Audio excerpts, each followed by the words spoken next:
again, thank you very much. Justin, can we do that with the house lights for a moment? Wonderful. Now, there's a reason for that. It's not the invitation to speak to each other. It's that this actually isn't about me. And we did a dress rehearsal yesterday, and I haven't been that unconscious in about 30 years. It was incredible. And I realized after the last 12 hours of introspection and retrospection and everything else that I was looking to do something in these 15 minutes that I can't do. And that is to actually give you the experience of what we do in 12 weeks, 3 hours a day for 12 weeks. I can't do that for you. What I can do is tell you why I started it, what I think the core ingredients are, and why I think they work. But the gift that I want to give you today is actually sitting in your chair. You're the gift. And we want to talk about that just for a moment. My first mentor was a man named Albert Boothby, and Albert was my high school history teacher, and I had the privilege of helping him found one of the pilots for Upward Bound in Sedalia, North Carolina in 1964. Now, Sedalia, North Carolina was a pretty hostile place. If you want to see what it was like, look at the movie Mississippi Burning. That was the tone quality. They were not happy to have us there. Alice Boothby, his wife, traveled back and forth from Greensboro to Chapel Hill. She was getting her library science degree. And every day a car followed her. And we assumed they were Klan, but there was no point in doing anything about it. The first thing Albert did was take us to the county courthouse and say, I want you to understand where you are. Look around the lobby and see what you see. And we did, and there were 2 drinking fountains. So there was no calling the local authorities, no matter what that car was. But Alice was not about to be intimidated by a person in a white sheet. So she kept driving. One day, 2 cars followed her, and they ran her off the road. This woman was in her 50s. She was like a second mom to me. And she was bunged up pretty good. And at one point in the afternoon, I said, I hate bigots. And Albert Boothby wheeled around at me and said, that would make you the problem. You need to learn to love the bigot and hate the action. I heard it, but I didn't understand it. I really didn't understand it. It was the beginning. It opened the door a little bit, but I didn't really get it. Time goes on, and I do the doingness in life. Teaching, YMCA director, director of development of a lovely independent school in Cleveland. And then I became corporate responsibility officer for what is now KeyBank nationally. And in 1979, one of my children was raped. Now, everything that just went through your mind about that, multiply it by about 10, and you'll get the feeling. I need to fast forward to 2012. She is an accountant, has a heart bigger than this building. She is the commander of her VFW post in Dorchester, and I love her dearly. And on that day, when she was standing there in the kitchen bleeding, I discovered I have a capacity in me that is not particularly comfortable or wonderful. I have the capacity to kill. And I'm going to tell you that any of you who have been in the military and know you have the capacity, or you've discovered the capacity in any other way, it's not something you can put back in the box. So we took care of what needed to be taken care of at the hospital immediately, and the counselors and all those things. And I started to look at my anger, because it was not lost on me that my anger and what I wanted to do was exactly the same kind of damage that had just been done to my daughter. Rape's not a crime of sexuality. It's a crime of violence and fear and insecurity. So I started to look at how in the world do we ever get to a situation where we do this kind of damage to children? So I started to listen and read and look. And one day I had the television on, and Phil Donahue was on the TV. Back in the days before trash TV, he had a really good program. He really did. And he had a man named Nick Groth on. And Nick ran the sex offender program in the state of Connecticut. And he had 3 admitted murderers and rapists behind a scrim. You could see their silhouette, but you couldn't see their face. You could see their motions, those kind of things, and hear their voices. What I was struck by is what I did not hear. I did not hear one word of laying the responsibility for how they got where they were to anybody else. And I'd never heard it before. I'd heard lots of other things about why people were in prison, but not that. So I called Nick on the phone, and it turned out it was a tape-delayed program, and he was there. It was just one of those fortuitous moments. And he answered the phone, and I told him who I was, and he said, the only way you're going to understand this is if you come down here. So I went to Somers, Connecticut, and the first group of people he asked me to talk to, he'd been working with for just a short period of time. And he asked them to tell me why or how they got there. And they had a long list. Mom, dad, the judge, the lawyer, the cop. And then one fellow got to the place where he said, yep, and if she hadn't have done that, I wouldn't have killed her. Blaming the victim. At which point, you remember that feeling I just described to you about the day my daughter was raped? Started to come back. And I don't know whether Nick saw that or not, or what the deal was, but the fact of the matter was that he knew it was time to move on. So the next group we talked to were people he'd worked with for 2 years. And the stories I could tell you are incredible, but I want to tell you about just one man, whose name is Robbie, who since passed away. He died in the prison. He was as a child, was locked in a closet for 10 days at a time. That's where he ate, that's where he slept, that was the bathroom. I'm sure you can smell it. And those were the good times, because when the children weren't locked up, they were the entertainment for the adult community. Everything perverse and unwell you can imagine was being metered out to those children. It had been that way in that community for 3 generations.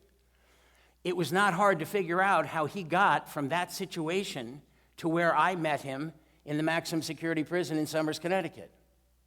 Now, what I didn't expect is what happened at the end of the day, and it changed my life.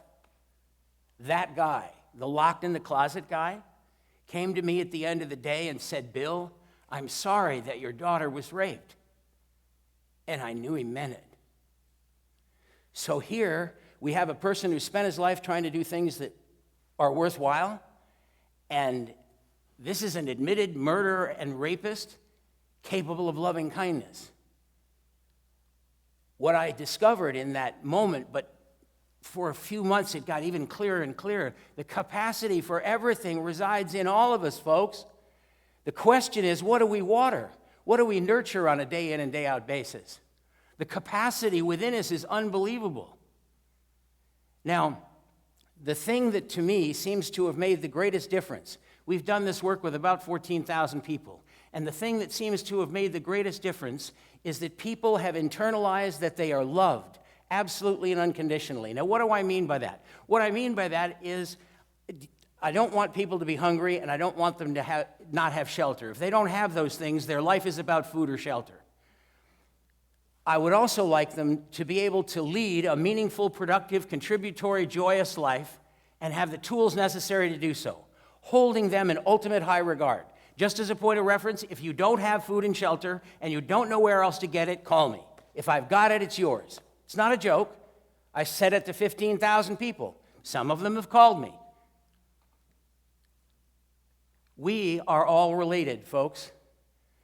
If you look at the biblical story of creation, God creates the entire universe, then creates Adam and Eve, and from Adam and Eve comes the whole human race. Don't go to the details. It's the way the story is. At the moment of creation between Adam and Eve, there's a single cell. 1 sperm, 1 egg, single cell. Do you know that they estimate there's between 10 and 50 trillion cells in the human body? They can't get any closer than that, and every single one of the cells has the encyclopedic knowledge of the entire DNA of the human being and knows how to create the entire thing. That's a miracle from my point of view. The Darwinian theory of evolution, you go back and back and back, you go past the mammals, you get to the birds, you get to the reptiles, you get to a single-celled creature called the amoeba. Yes? Look at your neighbors, folks. They're your relatives. You're related to them. Literally. Now that's got some implications. It has some implications about what we do with human beings on the planet. The 30,000 people that are dying for no reason today from hunger or starvation are our children.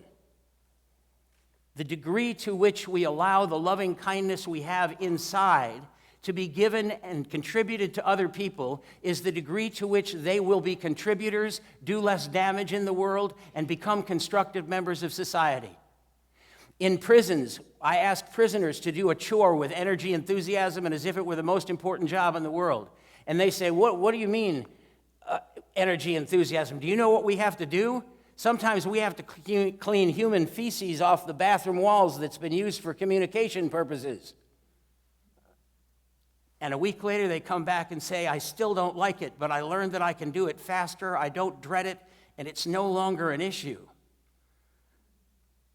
What would happen if we did everything that we did with energy, enthusiasm, and as if it were the most important job in the world? What would happen, for example, in relation to the issue of world hunger? It's not that we can't end it. We just haven't decided it's enough of a priority yet. One other thing in the prison. In prisons, the third-class citizens are the pedophiles. Now, what happens to them is that they get very badly abused and a lot of damage, and very few of them actually, I don't know whether it's very few, but many of them don't survive it, don't live through it. They're killed. Now, about 10 weeks into the process, this inmate says to me, I'm beginning to understand what you want us to do with these pedophiles, too. The same thing you wanted to do with our relatives, our case studies. Tell them that we love them and they're powerful enough to take charge of their own lives. And the guy who was asking me the question was 6'6", and he had never missed a day at the gymnasium.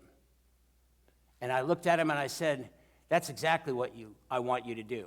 Now, do you think for a second I think that behavior is appropriate? And he said, no. I said, good. I said, but what we're going to do is make sure they stay in that condition, stay unwell, so that the next person, when they get out, has a little bit to do with us. The issue is, are we willing to recognize that we cannot correct people into wellness? You want inspired schools? Create environments where people are inspired about what they're doing and then put them with children. My experience is that the key to workability in every situation is the access to loving kindness from another human being who you know cares for you absolutely. The story I want to tell you to close is about Marge Canuti, who's a nurse up in Searsport. And she traveled to the Home for the Dying in Calcutta. And that place exists for the 200 million underclass members of the Indian society. They get to go there and die with a little bit of dignity and grace. And when she got there, she was exhausted. She didn't know whether she wanted to be sick or she needed to lay down first. She was just exhausted. So the people put their elderly in the street because if they die in the house, the bodily fluids let go, and then that means they have to move house because the house becomes unsanitary and unlivable. So they get put in the street to die, and Mother Teresa picks them up. The first person Marge knelt down to tend to had been put in the street to die, lived a pauper's life, had been hit by a truck, so he had a bone protruding from his leg. No anesthesia. He looked up at Marge and said, "Namaste." She had no idea what it meant. 8 hours later, she got to hear what it means. It means, I honor the place in you where the entire universe resides. I honor the place in you of love, of light, of truth, and of peace. And if you're in that place in you, and I'm in that place in me, there is only one of us. I'd ask you to look at the fact that today, this morning, in the last few minutes, we've been instructed by a bigot, a murderer, and a person who's lived a pauper's life. You never know when the next conversation you are going to have is the most important conversation in the world. I invite you to make yourselves a magical life. Thank you. Namaste.